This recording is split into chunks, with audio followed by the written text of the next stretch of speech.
이 시간 우리가 함께 신명기서의 말씀을 읽었는데요.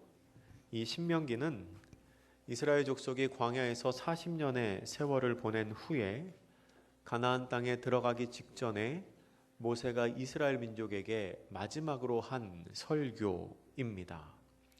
그리고 그 중에서 오늘 우리가 함께 읽은 본문은 모세가 지금 이스라엘 사람들에게 약 40년 전, 그러니까 40년 전 처음 가나안 땅 직전까지 도달해서 그 땅을 정탐했던 선배들에 관한 이야기를 하는 부분입니다. 오늘 본문 19절에서 25절이 바로 이 정탐꾼을 내보내는 과정에 대해서 기록하고 있는데요. 그 과정을 우리가 다시 한번 말씀을 보면서 살펴보도록 하겠습니다. 본문의 20절과 21절 말씀입니다. 한번 성경을 찾아서 보시죠. 오늘은 말씀을 띄우지 않을 겁니다. 본문 20절과 21절을 우리가 같이 한번 읽겠습니다. 내가 너희에게 이르기를 우리 하나님 여호와께서 우리에게 주신 아모리 족속의 산지에 너희가 이를 얻나니 너희의 하나님 여호와께서 이 땅을 너희 앞에 두셨은즉 너희 조상의 하나님 여호와께서 너희에게 이르신 대로 올라가서 차지하라. 두려워하지 말라. 주저하지 말라 한즉. 아멘. 가데스 바네아라는 지역, 그러니까 가나안 땅의 바로 앞에 다다른 모세와 이스라엘 민족에게 모세는 이렇게 말합니다. 하나님께서 이 땅을 너희 앞에 두셨으니 두려워하지 말고 주저하지 말고 올라가라 라고 말합니다. 하나님께서 이미 너희에게 말씀하신 대로 그 땅을 올라가서 차지하라고 말합니다. 그러자 백성들이 뭐라고 대답을 하나요? 우리 22절 말씀 같이 한번 읽겠습니다. 너희가 다 내 앞으로 나와 말하기를 우리가 사람을 우리보다 먼저 보내어 우리를 위하여 그 땅을 정탐하고 어느 길로 올라가야 할 것과 어느 성읍으로 들어가야 할 것을 우리에게 알리게 하자 하기에. 아멘. 모세는 백성들로 하여금 올라가라고 말하는데 그 말을 들은 백성들은 우리가 사람을 먼저 보내서 그 땅을 한번 정탐해 봅시다 라고 말합니다. 그래서 어떻게 하나요? 23절에 보면 모세가 그 말을 듣고서 좋게 여겨 각 지파에서 한 사람씩 12명을 택해 그 땅을 정탐하게 했다고 합니다. 그래서 24절 말씀에서 그들이 산지에 올라가 에스골 골짜기를 정탐합니다. 그리고 그 결과가 25절 말씀입니다. 정탐의 결과 25절 말씀을 제가 읽어드리겠습니다. 그 땅의 열매를 손에 가지고 우리에게로 돌아와서 우리에게 말하여 이르되 우리의 하나님 여호와께서 우리에게 주시는 땅이 좋더라 하였느니라. 아멘. 여기까지는 아주 좋습니다. 모세가 이제 하나님께서 약속하신 땅에 너희가 가면 된다 라고 말했고, 백성들은 사람을 한번 먼저 보내보자 라고 말했고, 정탐을 하고 돌아온 사람들이 그 땅이 매우 좋습니다 라고 말했습니다. 그런데 26절 말씀부터 문제가 시작됩니다. 그들은 백성들이 정탐을 마치고 온 그 땅에 가기를 원하지 않습니다. 모세의 말을 같이 보겠습니다. 26절을 우리가 같이 읽습니다. 그러나 너희가 올라가기를 원하지 아니하고 너희의 하나님 여호와의 명령을 거역하여. 그 땅은 분명히 좋은 땅인데, 그리고 그 땅은 분명히 하나님께서 주시겠다고 약속하신 땅인데 이스라엘은 올라가기를 거부합니다. 모세는 말하기를 그들이 올라가기를 원하지 않는 것으로 인해서 하나님의 명령을 거역했다고 말합니다. 그러면 그들이 왜 그랬을까요? 왜 가지 않았을까요? 그들의 상태를 보겠습니다. 27절 말씀을 제가 읽습니다. 장막 중에서 원망하여 이르기를 여호와께서 우리를 미워하심으로 아모리 족속의 손에 넘겨 멸하시려고 우리를 애굽 땅에서 인도하여 내셨도다. 아멘. 여러분, 이 27절 말씀을 이해하기 쉽게 다시 말하면 이렇게 됩니다. 어떤 사람이 방구석에 들어가서 장막 중에서가 바로 그 표현이지요. 굉장히 낙심했을 때 표현입니다. 방구석에 들어가서 원망하면서 말하기를 하나님께서 우리를 미워하셔서 우리를 죽이시려고 애굽 땅에서 끌어내셨구나 라고 말하고 있다는 겁니다. 그러면서 또 이렇게 말하지요. 본문의 28절 우리가 같이 읽겠습니다. 우리가 어디로 가랴? 우리의 형제들이 우리를 낙심하게 하여 말하기를 그 백성은 우리보다 장대하며 그 성읍들은 크고 성곽은 하늘에 닿았으며 우리가 또 거기서 아낙 자손을 보았노라 하는도다 하기로. 아멘. 정탐꾼들의 말을 들은 백성들이 이렇게 말합니다. 그곳 사람들은 거인이라더라. 아낙 자손이 거인이라는 뜻입니다. 그들은 우리보다 장대한 사람들이다. 그곳의 성벽은 하늘에 닿았다더라. 그런데 우리가 어떻게 거기에 들어갈 수 있겠느냐라고 말합니다. 분명 좋은 땅이긴 한데 분명 그 땅이 좋은 땅이기는 한데 그 땅에는 자기가 가봐야 이길 수 없을 것 같은 사람들이 이미 살고 있다는 겁니다. 그래서 이스라엘은 한없이 낙심합니다. 그리고 이제 여기에서부터 문제가 시작됩니다. 혹시 여기까지 말씀을 보시고 지금 이 상황이 문제라고 생각하시는 분이 있을 수도 있는데 사실 여기까지는 문제가 아닙니다. 지금까지는 문제가 아닙니다. 오히려 여기까지는 괜찮습니다.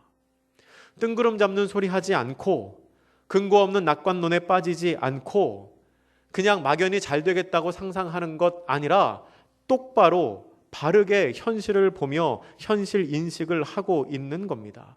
상황을 제대로 파악하고 있는 거지요. 조금 후에 자세히 설명하겠지만 그들이 맞이한 이 상황은 문제처럼 보여도 사실은 문제가 아닙니다.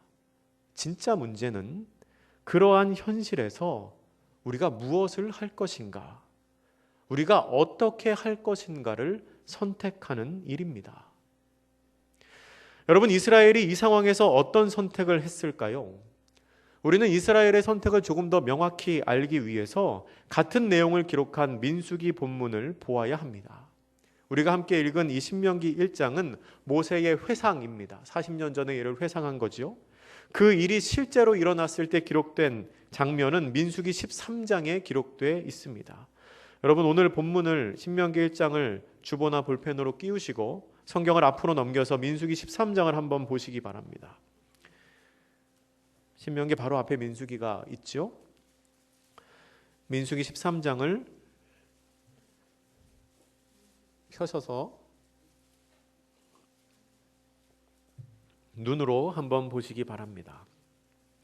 23장의 초반에는 정탐할 사람들 12명을 뽑는 장면이 나옵니다. 누구 지파 누구의 아들 누구를 뽑았다, 그런 얘기가 나오지요. 그리고 17절부터 24절까지 정탐한 내용이 나옵니다. 정탐을 잘 했습니다. 25절부터 정탐한 사람들이 보고를 합니다. 그리고 30절에서 정탐꾼 중에 한 명인 갈렙이 그 땅을 다녀오고 나서 올라가자 우리가 이기리라 하고 말합니다. 그런데 31절 이하에 보면 다른 사람들은 그 사람들은 우리보다 강하다고 말합니다. 그 후에 14장 말씀을 한번 보십시오. 이스라엘 민족이 어떤 선택을 했는지를 14장이 보여줍니다. 민수기 14장 1절부터 4절까지의 말씀을 우리가 같이 읽겠습니다. 온 회중이 소리를 높여 부르짖으며 백성이 밤새도록 통곡하였더라. 이스라엘 자손이 다 모세와 아론을 원망하며 온 회중이 그들에게 이르되 우리가 애굽 땅에서 죽었거나 이 광야에서 죽었으면 좋았을 것을 어찌하여 여호와가 우리를 그 땅으로 인도하여 칼에 쓰러지게 하려 하는가? 우리 처자가 사로잡히리니 애굽으로 돌아가는 것이 낫지 아니하랴. 이에 서로 말하되 우리가 한 지휘관을 세우고 애굽으로 돌아가자 하매. 아멘. 여러분, 이스라엘 민족이 어떻게 합니까?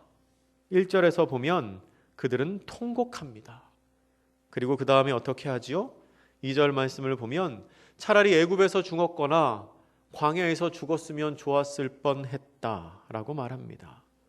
이것은 다른 말로 하면 이제 우린 다 죽었다라는 얘기입니다. 그리고 그 뒤에 어떻게 합니까? 3절과 4절을 보면 우리 애굽으로 돌아가자라고 말합니다. 참담하지요? 그들은 하나님께서 약속하신 땅에 올라갈 의지를 완전히 잃어버립니다. 다시 오늘 본문인 신명기 1장으로 넘어가겠습니다. 신명기 1장으로 넘기셔서 그런 상황에 놓여 있던 이스라엘 민족을 모세가 어떻게 설득하는지를 한번 보십시오. 신명기 1장 29절에서 31절 말씀을 제가 읽어드리겠습니다. 내가 너희에게 말하기를 그들을 무서워하지 말라, 두려워하지 말라. 너희보다 먼저 가시는 너희의 하나님 여호와께서 애굽에서 너희를 위하여 너희 목전에서 모든 일을 행하신 것 같이 이제도 너희를 위하여 싸우실 것이며, 광야에서도 너희가 당하였거니와 사람이 자기의 아들을 안는 것 같이 너희의 하나님 여호와께서 너희가 걸어온 길에서 너희를 안으사 이곳까지 이르게 하셨느니라. 아멘. 모세는 매우 간곡하게 말합니다. 그들을 무서워하지 마라. 그들을 두려워하지 마라. 너희보다 먼저 가시는 하나님께서 애굽에서 너희를 끌어낸 것처럼 이제도 너희를 위해 싸우실 것이다. 광야에서 너희를 아이를 안는 것처럼 지켜주신 하나님께서 앞으로도 너희와 함께 하실 것이다. 그러니까 두려워하지 마라 라고 말합니다. 그런데 당시 백성들이 어떻게 하나요? 그 말을 믿지 않습니다. 본문의 32절을 우리가 같이 읽겠습니다. 이 일에 너희가 너희의 하나님 여호와를 믿지 아니하였도다. 모세가 그렇게 구구절절 설명을 했는데도 백성들은 그 말을 믿지 않습니다. 그 백성들이 하나님으로부터 은혜를 입은 경험이 없어서 그랬을까요? 아닙니다. 모세가 지금 말을 하고 있는 그들은 지금 모세가 얘기하고 있는 이 세대와는 다른 사람들입니다. 말씀드렸죠? 지금 모세가 이야기하고 있는 이 세대는 가나안 입성 직전 광야에서 40년을 보낸 세대이고, 모세가 그렇게 말을 했다고 하는 그 사람들은 누구입니까? 출애굽 후 바로 가나안 땅에 갔던 사람들입니다. 그러니까 그 사람들은 하나님의 은혜를 경험했던 적이 없었던 사람들이 아니라 애굽 땅에서 노예로 있을 때 하나님께서 10가지 재앙을 내리셔서 자기들을 기적적인 방법으로 끌어내시고 또 홍해를 가르시고 마른 땅을 건너게 하셨던 것을 몸으로 체험한 사람들입니다. 하나님의 도우심을 경험했던 사람들입니다. 게다가 그 하나님이 어떤 하나님이십니까?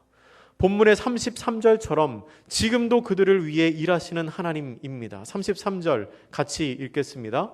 그는 너희보다 먼저 그 길을 가시며 장막 칠 곳을 찾으시고 밤에는 불로 낮에는 구름으로 너희가 갈 길을 지시하신 자이시니라. 아멘. 하나님께서는 이스라엘 민족을 이렇게 인도하셨습니다. 밤에는 불기둥으로, 낮에는 구름기둥으로, 어젯밤에도 오늘 아침에도 그렇게 하나님의 인도하심을 받으며 이스라엘 민족이 왔습니다. 그런데 그들은 하나님을 믿지 않는 쪽을 선택합니다. 여러분, 이게 진짜 문제입니다. 사실 그들이 처한 상황이 문제가 아니라, 그들이 가야 할 그곳에 키 큰 사람들이 살고 있다는 게 문제가 아니라, 현재 상황이 어떠하든지 그들이 하나님을 믿지 않는 쪽을 선택했다는 것이 문제이고, 그렇게 선택하기까지의 과정이 또한 문제입니다.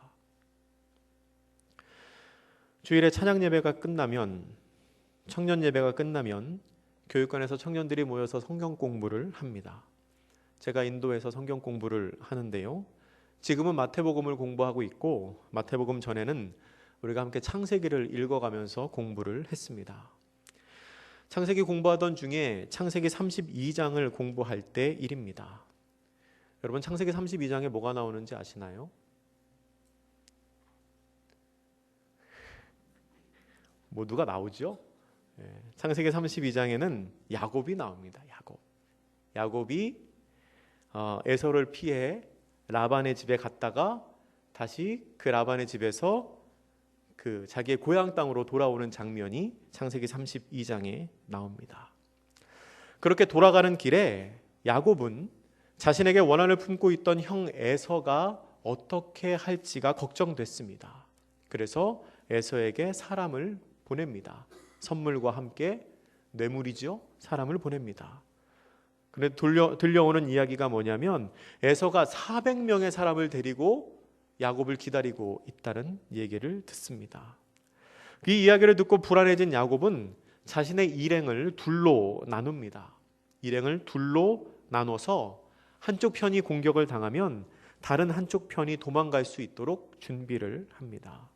그리고 그날 밤에 천사가 나타나서 야곱과 씨름을 합니다. 그런 내용이 나오는 창세기 32장을 공부하고 있는데 어떤 청년이 저에게 이렇게 질문을 했습니다.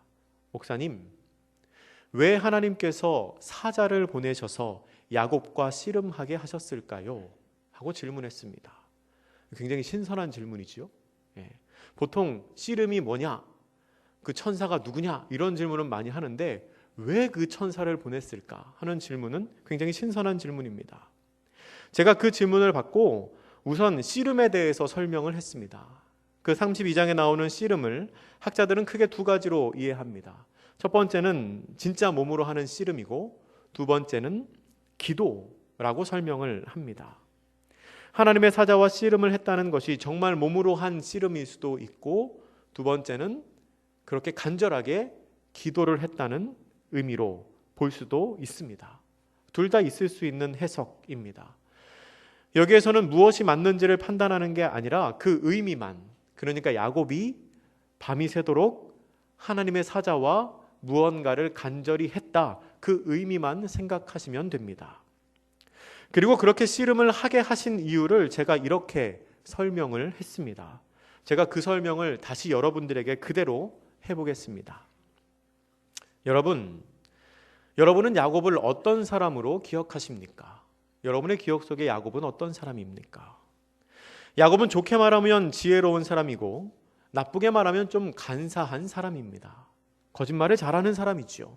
사실은 정직하지 못한 사람입니다. 그런데 야곱은 그 품성을 라반의 집에서 오랫동안 고생을 했음에도 불구하고 나이가 들어서도 고치지 못한 것 같습니다. 오히려 나이가 점점 들어가고 자기가 지켜야 할 것이 많아질수록, 가족이 많아지고 재산이 많아질수록 그러한 성향이 더 강해졌을지도 모르겠습니다. 창세기 32장에 나오는 모습만 봐도 그렇습니다. 고향 땅에 거의 다 도착한 야곱은 형 에서에 대한 생각이, 그 걱정이 머릿속을 떠나지 않습니다. 그래서 에서에게 선물을 보내지요. 그런데 에서는 400명의 사람과 함께 야곱을 만나러 온다고 합니다. 남자가 400명이면 거의 군대와도 같은 숫자입니다. 그 말을 들은 야곱이 매우 큰 두려움에 빠집니다. 자, 이제 중요한 상황이 되었습니다.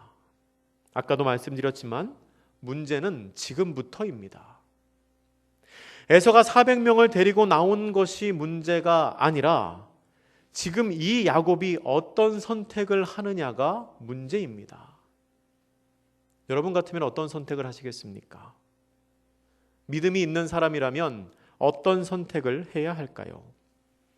당연히 하나님, 이제 제가 어떻게 해야 합니까? 라고 하나님께 물어야 합니다. 기도해야 합니다. 그런데 야곱은 에서가 400명과 함께 온다는 소식을 듣고 하나님께 기도하는 것이 아니라 습관처럼 자신의 지혜를 의지하기 시작합니다. 자신이 그동안 늘 살아왔던 삶의 방식대로 아주 습관처럼 자기 자신의 이성적인 판단으로 행동하기 시작합니다. 그는 이렇게 생각했습니다.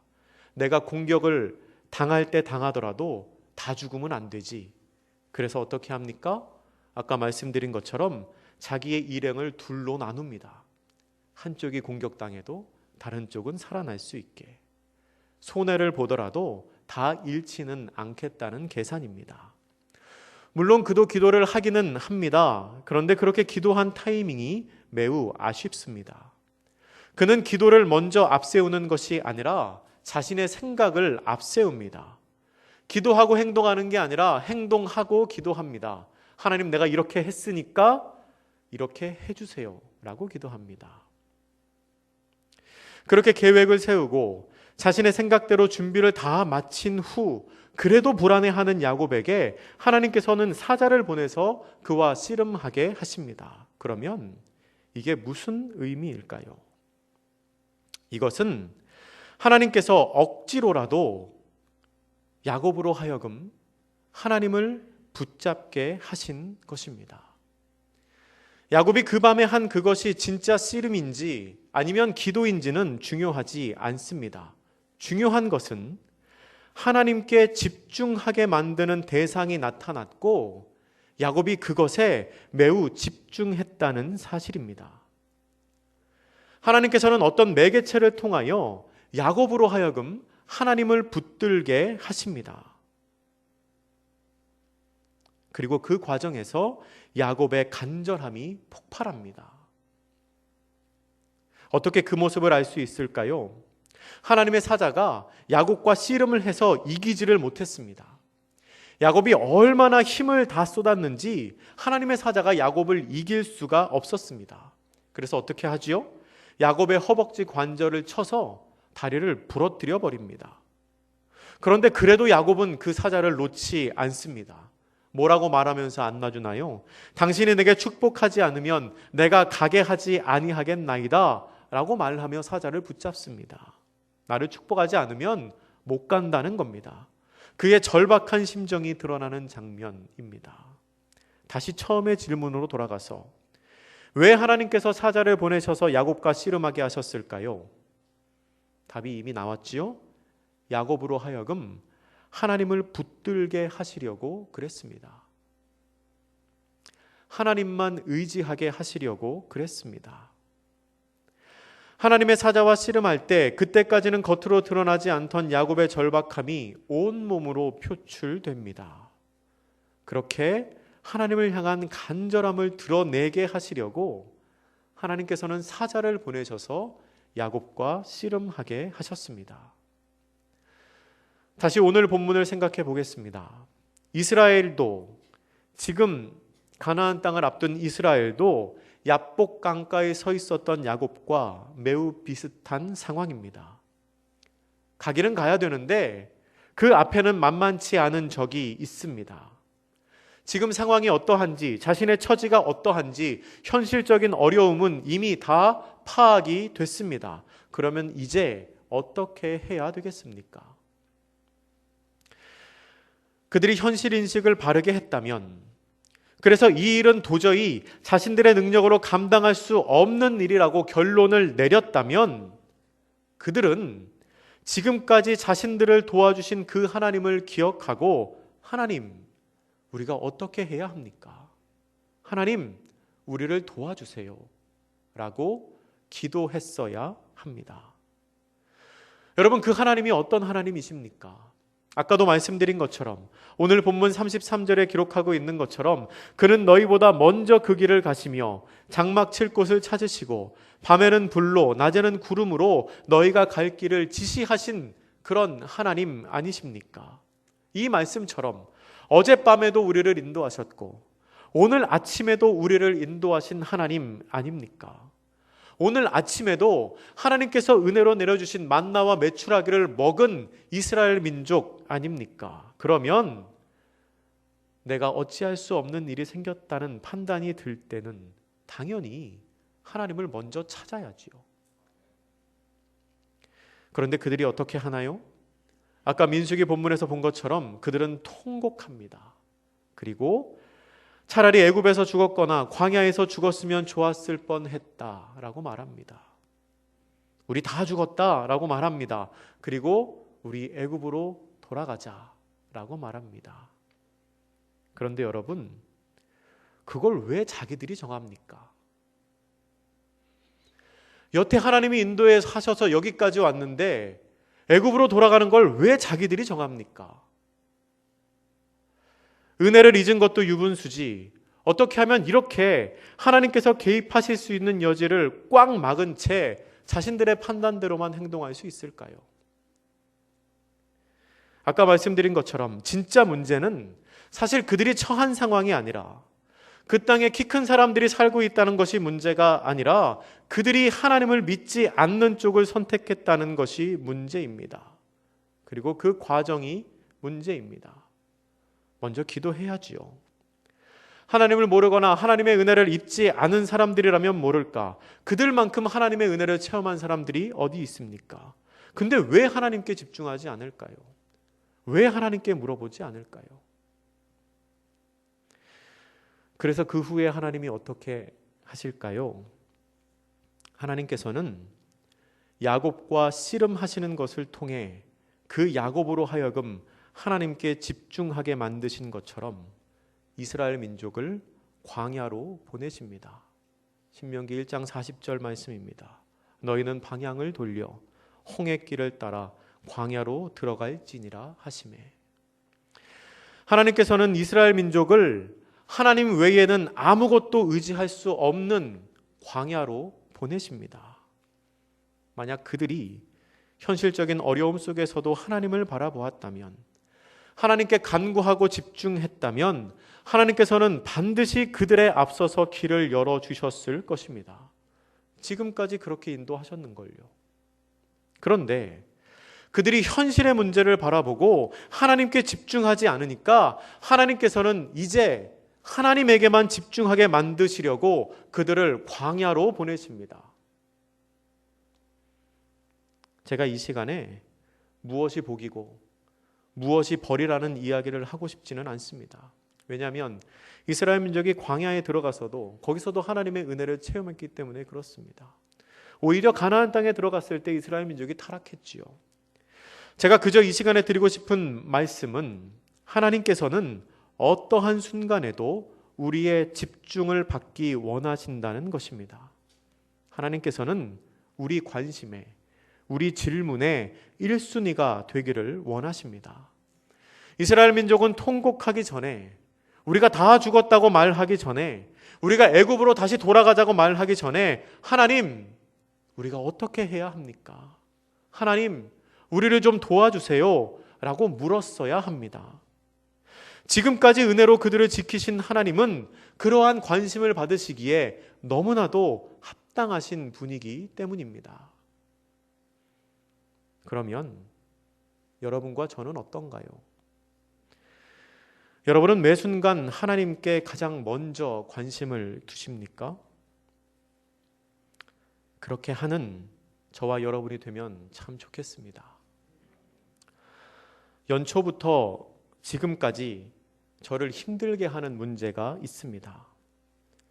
제가 힘들다는 얘기 정말 안 하는 사람인데요. 아마 아무도 못 들어보셨을 겁니다. 근데 제가 솔직히 말씀드리는 겁니다. 저를 괴롭히는 문제가 있습니다. 그건 바로 단기 선교입니다. 눈치채신 분들도 계시겠지만 올해는 단기 선교 준비가 예년보다 좀 늦습니다. 선교지 확정도 그렇고 선교팀 모집도 그렇습니다. 그렇다고 해서 놀고 있는 거 아닙니다. 작년 말부터 해서 선교지를 구하기 위해 4-5곳의 선교지와 연락을 했고 거의 약속이 확정된 곳도 있었는데 번번이 선교지가 구해지지 않았습니다.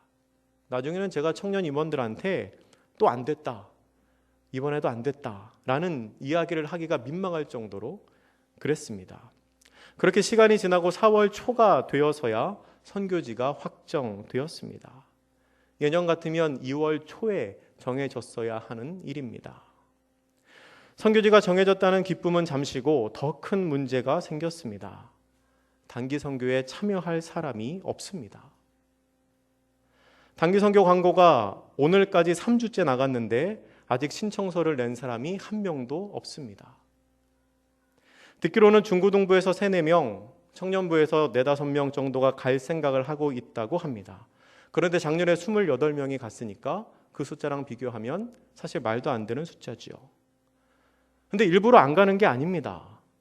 참여할 수 있는 여건이 되는 사람이 많이 줄었습니다. 여건이 되는 사람은 마음이 없습니다. 지금 청년부에 고령화 문제가 점점 심각해지고 있습니다. 이 청년부의 고령화 그러니까 좀 어르신들께 죄송한데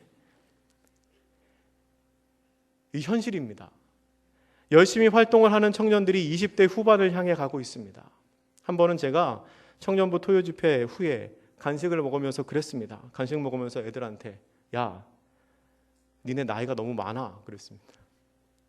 그때 애들이 죄송합니다 그러는데 그 애들이 죄송할 일이 아니죠. 그 나이 먹는 게 자연스러운 건데, 문제는 나이가 들면서 청년들의 삶의 여건이 달라지니까 학교를 졸업하고 취업을 하고 타지로 가고 그렇게 되다 보니까 자연스럽게 청년부 행사에 참여하는 인원이 전 같지가 않습니다. 그러면 이런 상황에서 제가 어떻게 해야 할까요?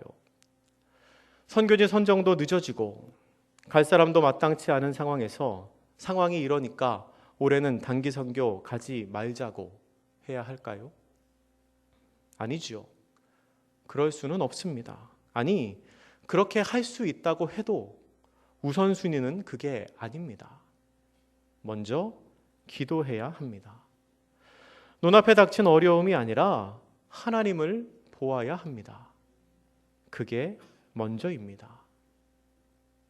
저는 지금 하나님께서 우리 미담교회 청년부가 더욱 하나님께 집중하기를 원하신다는 것을 느낍니다. 하나님께서는 우리로 하여금 인간적인 판단으로 행동하는 것이 아니라 그렇게 행동하기 전에 먼저 자신에게 집중하고 기도하기를 원하십니다. 선교를 가고 안 가고 하는 것보다 더 중요한 건 우리가 지금 하나님께 집중하고 있느냐입니다. 만약에 그렇게 하지 않는다면 하나님께서 야곱에게 사자를 보내어 씨름하게 하셨듯이, 또한 이스라엘 민족을 광야로 보내셨듯이 어쩌면 우리로 하여금 강제로 하나님께 집중하도록 만드실 수도 있습니다. 그리고 그렇게 하는 것이, 우리가 먼저 하나님께 집중하고 기도하는 것이 지난 13번의 선교를 통해 우리에게 은혜를 주셨던 청년부를 통해 우리를 참 많이 사랑하시고 우리에게 은혜를 주셨던 하나님에 대한 최소한의 예의라고 생각합니다. 그거 기억 못하면 염치 없는 거지요. 그거 기억하지 않고 내 판단대로, 내 감정대로 행동하면 그건 오늘 아침에도 만나와 메추라기 먹고 구름기둥과 불기둥을 눈으로 보면서도 애굽에서 죽게 놔두지 그랬냐라고 말하는 이스라엘과 똑같은 겁니다. 사랑하는 청년 여러분, 그리고 성도 여러분, 지금 하나님께서 나에게 무엇을 원하시는지를 고민하시기 바랍니다. 하나님께서는 여러분이 지금 내 감정을 뒤흔드는 그것보다 하나님께 더욱 집중하기를 원하고 계실지도 모릅니다. 우리 앞에 있는 당장의 어려움이 아니라 우리가 하나님을 보지 않는 것이 더 큰 문제라는 것을 꼭 기억하시기 바랍니다. 우리가 우리 앞에 놓인 그 문제보다 더 크신 하나님을 바라보며 그분께 집중할 수 있기를 주님의 이름으로 축복합니다. 기도하겠습니다. 사랑의 하나님, 우리 앞에 어려움이 없을 수 없습니다. 나의 감정을 뒤흔드는 일도 참 많습니다. 그것들이 자꾸 우리의 시선을 빼앗으려고 합니다.